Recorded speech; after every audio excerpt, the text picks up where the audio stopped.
Group 1 పై high court తీర్పును స్వాగతిస్తున్నామన్నారు Congress MLC Balmoor Venkat. చిన్న పొరపాటు జరగకుండా బాధ్యతగా టీజీపీఎస్సీ ఎగ్జామ్స్ నిర్వహించిందన్నారు.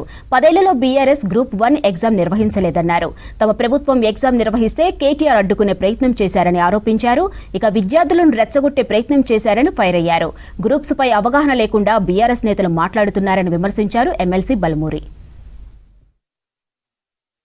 గ్రూప్ 1 విషయం పైన డివిజనల్ బెంచ్ ఇచ్చిన ఒక తీర్పుని ఇంటరిమ్ ఆర్డర్ని స్వాగతిస్తూ ఈ గ్రూప్ 1 పరీక్ష విషయంలో చాలా బాధ్యతతోటి చిత్తశుద్ధితోటి గత 10 ఏళ్ల బీఆర్ఎస్ పరిపాలనలో ఎన్నో అవకతవకలు జరిగినప్పుడు వాటన్నిటినీ కూడా సరిదిద్దుకుంటూ ఎక్కడ చిన్న పొరపాట్లు జరగకుండా టీజీపీఎస్సీ మొదటికెళ్ళి కూడా బాధ్యతతోటి ఈ పరీక్షని నిర్వహించడం జరిగింది.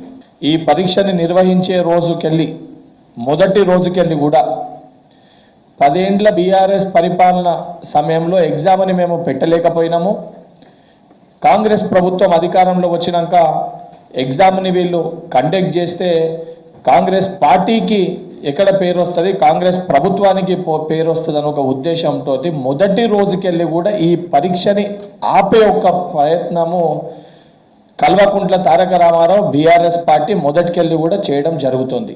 బీఆర్ఎస్ పార్టీలో ఉన్న ఆర్ఎస్ ప్రవీణ్ కుమార్, దాసోజు శ్రవణ్ గారు కనీసము అసలు గ్రూప్ 1 ప్రిలిమ్స్, మెయిన్స్, ఎఫ్ఎస్ఎల్ అంటే కూడా తెలియని కౌశిక్ రెడ్డి సంటోళ్ళు కూడా పేపర్ల పైన రాసుకొని ఈ విషయాలపైన ఈ ఎగ్జామ్ పైన మాట్లాడడం అనేది చాలా బాధాకరం.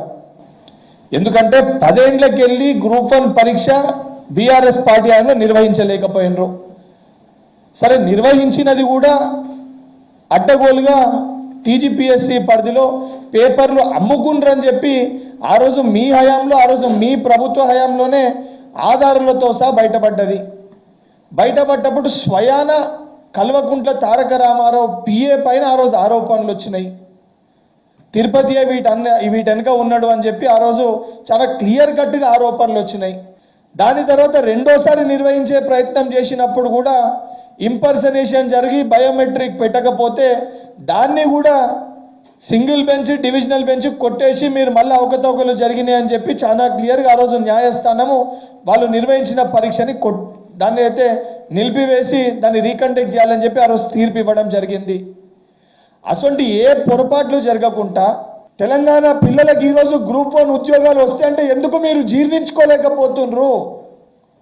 ఎందుకు దాన్ని ఆపే ప్రయత్నం చేస్తున్నారు? ఎందుకు దాన్ని ఆపాలని చెప్పి మీరు ప్రయత్నం చేస్తున్నారు?